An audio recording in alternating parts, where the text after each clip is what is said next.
Bom dia, boa tarde, boa noite e para tudo. Eu sou a Daniela Paulo e bora para mais um vídeo avançar no tabuleiro do Mahalila, a grande brincadeira da vida. Autoconhecimento em pausas de qualidade. Continuemos. No vídeo passado, nós falamos de boas companhias e sofrimento, casas 25 e 26. Hoje a gente avança casas 27 e 28. A casa de número 27, do espírito de serviço. O que seria um espírito de serviço? Né? Em alguns outros vídeos, né, eu falei com vocês sobre trabalho voluntário, esse tipo de coisa. Né? Mas aqui não é exatamente um trabalho voluntário, é um espírito de serviço o tempo todo. Obviamente que isso tem que ser espontâneo, né? Mas para ser espontâneo precisa ter uma reflexão, né? Precisa ter também uma postura de fazer, né? Prestar esse serviço, ter esse espírito de serviço de uma maneira natural, voluntária. É de dentro para fora. É quando você não vive só para você. Você tem uma percepção do que está acontecendo ao seu redor. Então, um exemplo banal, uma coisa que sempre acontece comigo no mercado, na fila do caixa. Às vezes eu estou com vários itens ali, né, e eu já fui para o mercado, né, sabendo que eu ia fazer uma compra maior e que eu ia possivelmente demorar um tempinho ali, né? E às vezes no caixa a gente sabe que é difícil. E aí aparece alguém que está com uma garrafinha de água apenas, né? Ela está ali na fila. Muitas vezes eu deixo aquela pessoa passar. Você está só com esse item, pode passar na minha frente. Um exemplo bobo, né? Mas é uma questão de ter uma percepção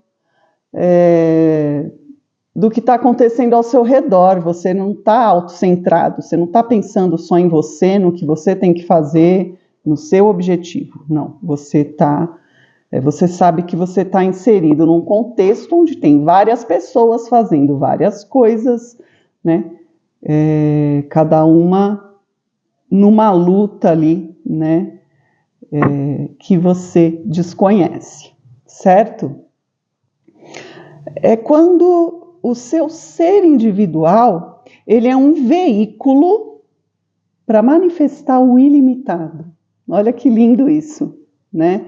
Então você representa o seu papel na brincadeira da vida, no Mahalila, sem ficar pensando o tempo todo em recompensa, os meus direitos, minhas recompensas, em tirar vantagem. Nossa, quanta gente a gente percebe que age sempre pensando no reconhecimento, né?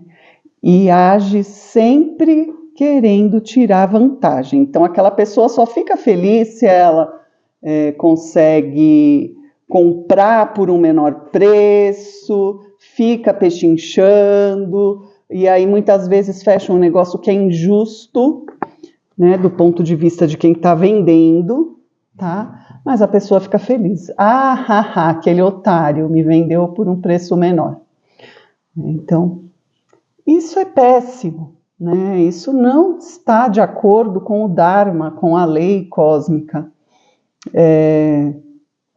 Isso é o egocentrismo, ele nunca é bacana, tá? Sempre ele vem com um peso negativo, né? Então, a casa de número 27, para Marta, é o espírito de serviço, né? Quando você ajuda aquela senhorinha a atravessar a rua, quando você dá passagem no trânsito para os mais apressados, por exemplo, para na faixa de pedestre para as pessoas passarem, os pedestres atravessarem, obedecendo a sinalização, claro. Então, todas essas coisas. Olha, o trânsito. Quando eu estou dirigindo, acho que é uma das situações onde eu mais percebo o quanto o ser humano é tosco, individualista, grosseiro, né? Então, assim, o que eu vou fazer? Eu vou entrar nessa vibração também?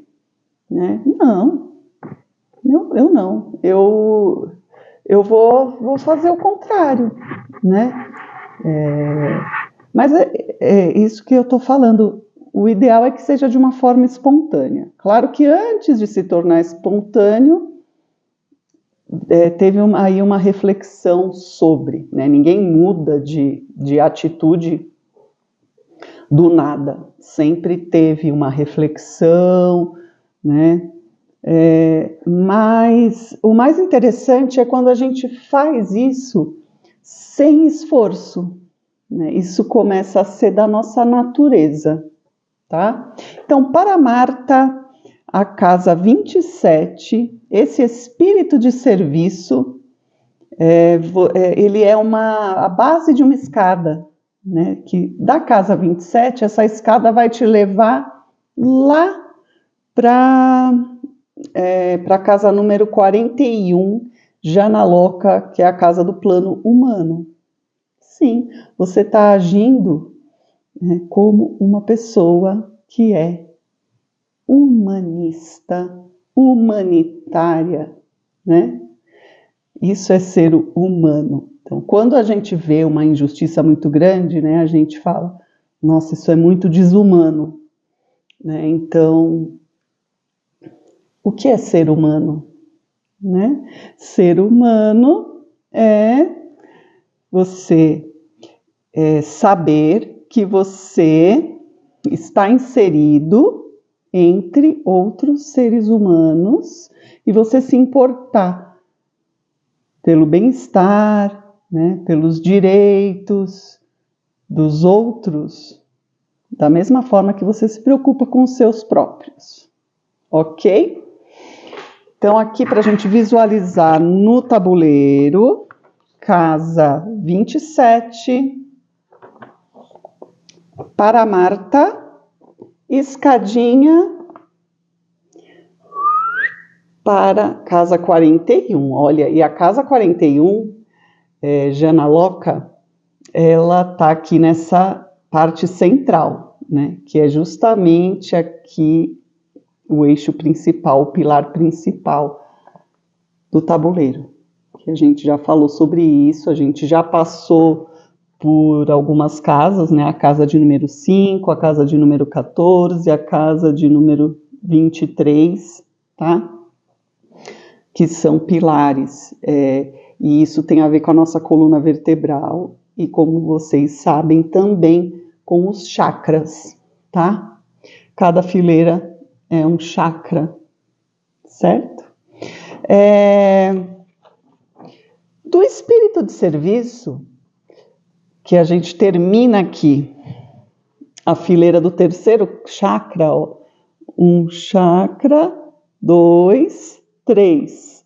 Essa aqui é a última. A gente vai subir de fileira, a gente vai agora para o 4º chakra. E o 4º chakra, gente, é quando a gente chega ali no meio. É o chakra do coração, tá? Tem tudo a ver com ser humano, né? E também, olha, é uma escada, tá? Então, depois do espírito de serviço da casa 27, a gente vai para a casa de número 28, que é a casa de Sudharma, confiança, casa da confiança. E a casa de Sudharma vai levar a gente, ó, para outra casa, a casa 50, que está acima da casa 41, tá? Aqui a casa de número 50, que é a casa de Tapa. tapa é aquela austeridade, tá? A austeridade que a gente tem quando a gente pega algo para fazer com afinco, tá? A casa de número 50, deixa eu só ver o nome dela aqui direitinho. Casa de número 50 é isso mesmo, austeridade, tapa louca, tá? Então você vê que todas as casas centrais ali na coluna central são loucas, porque são mundos, tá? Então louca a gente pode traduzir como mundo, tá? Então vamos falar de Sudharma, né? Confiança. Quando você está agindo com confiança, é porque está tudo muito bem, obrigada, você sabe o que você está fazendo, você sabe onde você quer chegar, né? Isso gera em você confiança, tá? E você age de uma forma espontânea, né? Porque você não está agindo esperando validação de ninguém, você está simplesmente sendo você mesmo, você mesma, né? E você não precisa, você não tá nem aí. Ah, eu publiquei um vídeo, ninguém deu like. E daí? O vídeo tá lá, vê quem quer, gosta quem quer, dá like quem quer. Você quer o que? É like que você quer? Ou você quer confiança, né, acima de tudo?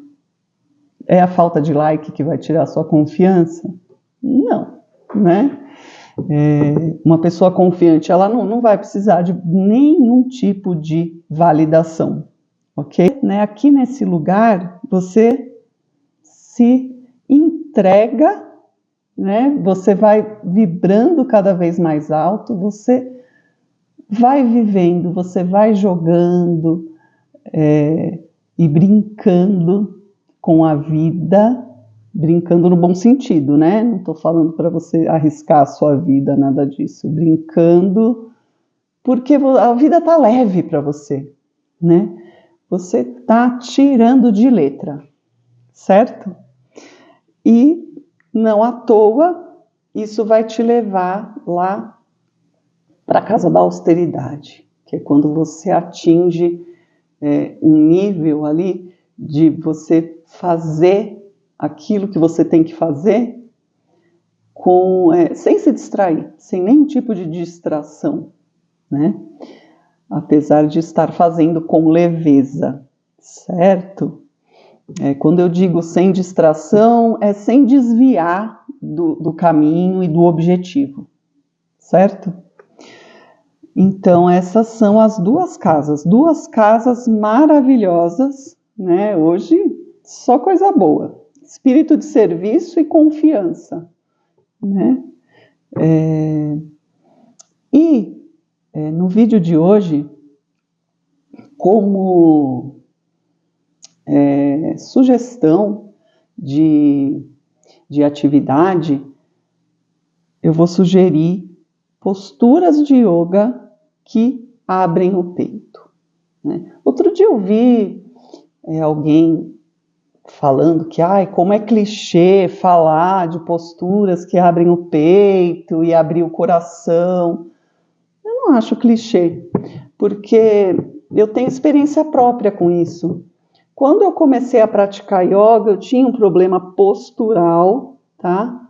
Eu sempre fui alta e isso sempre me incomodou, né?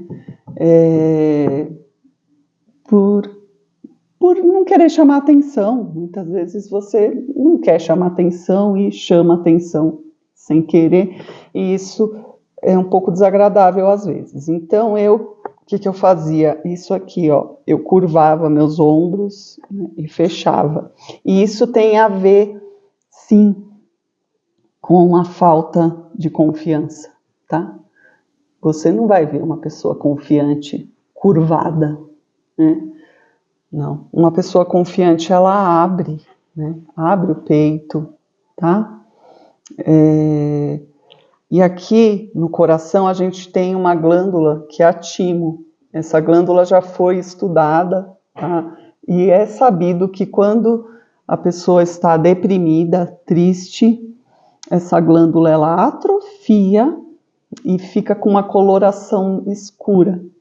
E quando a gente está feliz, confiante, essa glândula expande e ela fica mais clara, tá bom? Então é isso. Presta atenção aí na postura da cobra para você poder abrir o peito. Tapetinho de yoga e vamos lá para a postura da cobra, tá? Quem tem dificuldade de fazer essa postura, porque ela é uma postura intensa, então você vai apenas ficar no apoio dos seus antebraços, tá? Deitada de bruços, cotovelos bem alinhados com os ombros, tá? Essa postura é maravilhosa. Ela abre o peito. Tá? Acho que é a postura que eu mais gosto de extensão das costas é essa meia cobra, né? Que aqui eu tô na meia cobra, ou postura da esfinge.